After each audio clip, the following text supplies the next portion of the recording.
Our text today is taken from the second chapter of St. John's Gospel, beginning with verse 12. And after this he went down to Capernaum, he and his mother and his brethren and his disciples, and they continued there not many days. And the Jews' Passover was at hand, and Jesus went up to Jerusalem.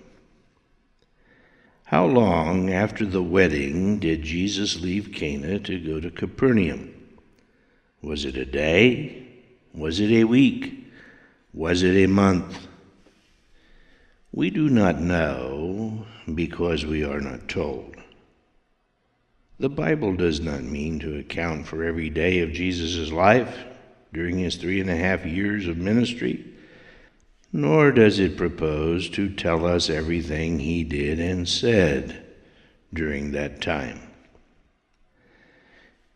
In John 21, verses 24 and 25, the beloved apostle summarizes his gospel account when he says, "This is the disciple which testifieth of these things, and wrote these things, and we know that his testimony is true. And there are also many other things which Jesus did, the which, if they should be written every one, I suppose that even the world itself could not contain the books that should be written." Now obviously, if every word that Jesus spoke and every act he did in 3.5 years were written down, there would be room to put those books in this world. In fact, you could get them all in this room very easily. John is using a figure of speech to dramatize his point. He is saying that the vast majority of things that Jesus said and did are not written in the 4 Gospels. So, we do not know exactly how long it was before he left Cana. We only know that sometime after the wedding he moved on to Capernaum. This does not mean that he departed immediately after the wedding was over. It means that the next recorded event in the life of Jesus was that he left Cana and went down to Capernaum. Again, how much later is not revealed. And then, how long was Jesus in Capernaum before he left for Jerusalem and the Passover? He was there not many days, according to verse 12. But what does that tell us, if anything?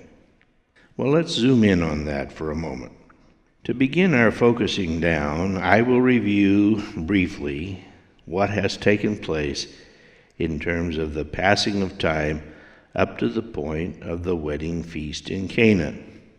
In verse 23 of Luke 3, Jesus himself began to be about 30 years of age. The Greek word for began is archomai, and it means to commence in order of time or to rehearse from the beginning.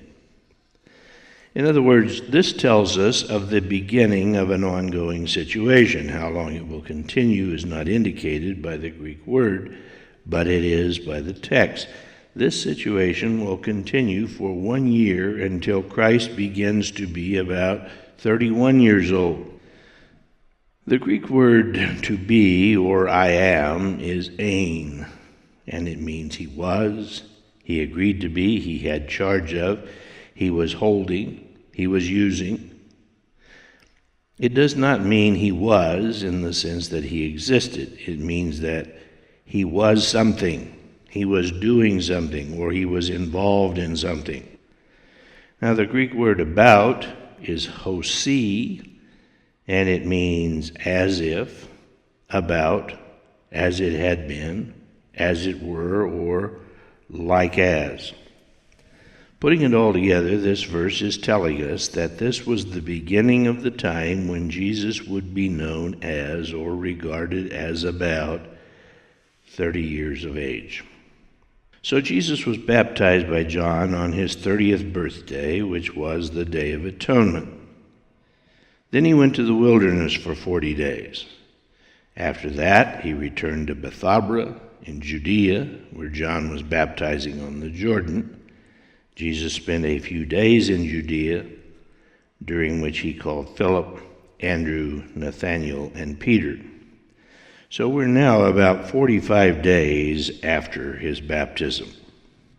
In John 2 and verse 1, and the third day there was a marriage in Cana of Galilee, and the mother of Jesus was there, and both Jesus was called and his disciples to the marriage.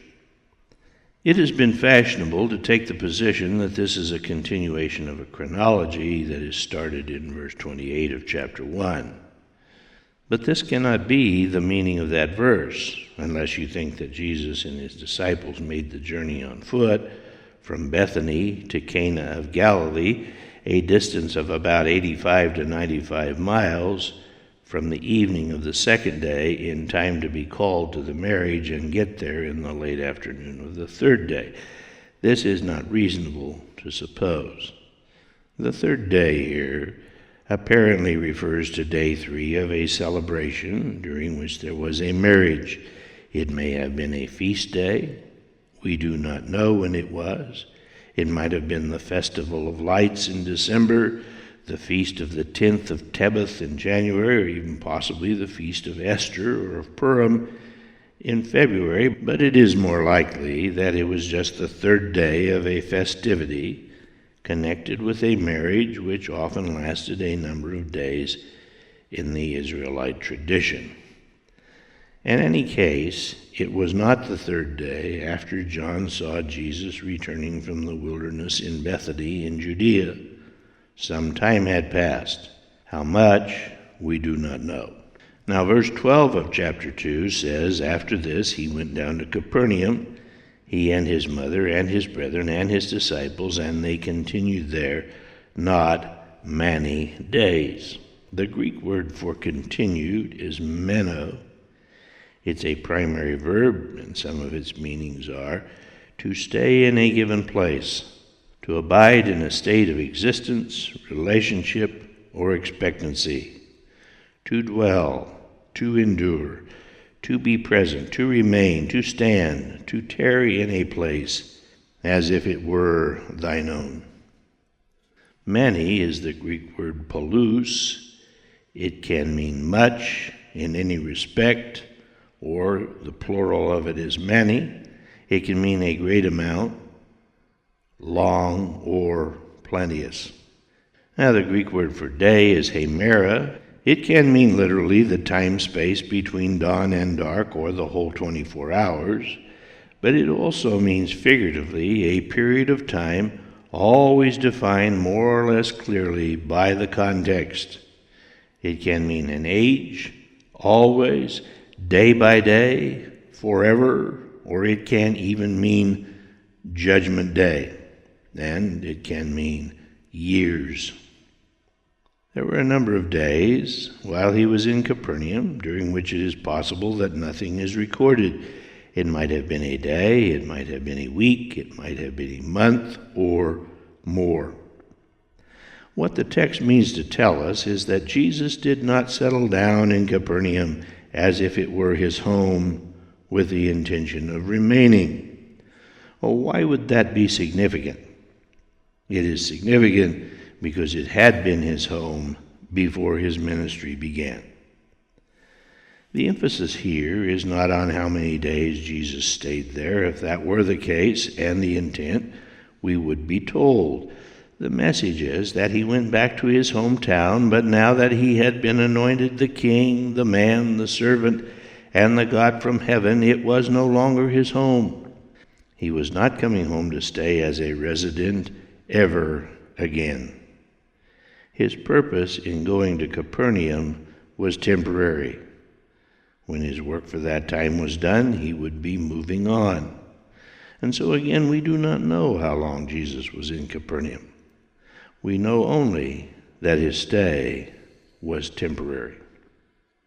Well, what is the importance of carefully establishing the time lapses up to now, or is it really important? Well, the significance comes out in verse 13. and the Jews' Passover was at hand, and Jesus went up to Jerusalem. Our purpose is to establish as accurately as we can the early movements of Jesus after his baptism. Fulfillment of Old Testament prophecy concerning Messiah was most important, and these prophetic fulfillments have much to teach us about the meaning and purpose of the four Gospels and about the earthly ministry of the incarnate God. We have sought to establish the importance of Jesus being born on the Day of Atonement and how that correlates to the last weeks and days of his life on earth. What I am attempting to do here is to show you that 6 months lapsed between his baptism and his return to Jerusalem at the Feast of Passover, and that the narrative to this point in John's Gospel does not conflict with that important truth. Well, actually, Atonement was on the 10th day of September, and Passover began on the 14th of March, so is this not longer than 6 months? Isn't it actually 6 months and 4 days? Are the 4 days significant in prophetic terms? Well, the 4-day thing is significant, but it is accounted for in the Scriptures. Now, we covered that in the past, and we will say much about it in the future, so I don't want to get into that just now. We have enough on our plate for the moment. But it is a most significant matter to a correct understanding of the Gospels, and we are laying more groundwork for it now in the discussion of the time lapse between his baptism on the Day of Atonement and his going up to the Feast of Passover. Now, you may say that this scenario only allows for the passing of 6 months from his baptism to his going up to the feast, and that it does not specify it. Well, that is true. However, in the past we have gone into detail in the Scriptures to show positively that it was 6 months and 4 days. Now, if you want to do so, you can go to the free downloads on our website, www.godspointofview.com, and review the matter, starting with program number 38 that aired on the 7th of December on this station in 2003. Now, you can read those programs online, or you can save them to your computer and print them out. It's simply not expedient for me to make that long review at this time. I wish to stay with the text today. Again, this will come out in the flow of the text later, and an even more thorough explanation of it will be made in time and over the time. When we get to those all-important passages that depend on and must be laid upon this foundation, we can show that the incarnate God began his earthly ministry in all 4 phases of its importance as shown by the 4 gospel accounts on the Day of Atonement, and he ended the earthly phase of his work at Passover. Historic Orthodox Christianity is founded upon and hubs around that essential truth. But all of that in good time. Now, verse 13 says, "And the Jews' Passover was at hand, and Jesus went up to Jerusalem, and found in the temple those that sold oxen and sheep and doves, and the changers of money sitting. And when he had made a scourge of small cords, he drove them all out of the temple, and the sheep and the oxen, and poured out the changers' money, and overthrew the tables. And he said unto them that sold doves, Take these things hence, make not my Father's house an house of merchandise. And his disciples remembered that it was written, The zeal of thine house has eaten me up. Then answered the Jews and said unto him, What sign showest thou unto us, seeing that thou doest these things? Jesus answered and said unto them, Destroy this temple, and in 3 days I will raise it up. Then said the Jews, 46 years was this temple in the building, and wilt thou rear it up in 3 days? But he spake of the temple of his body.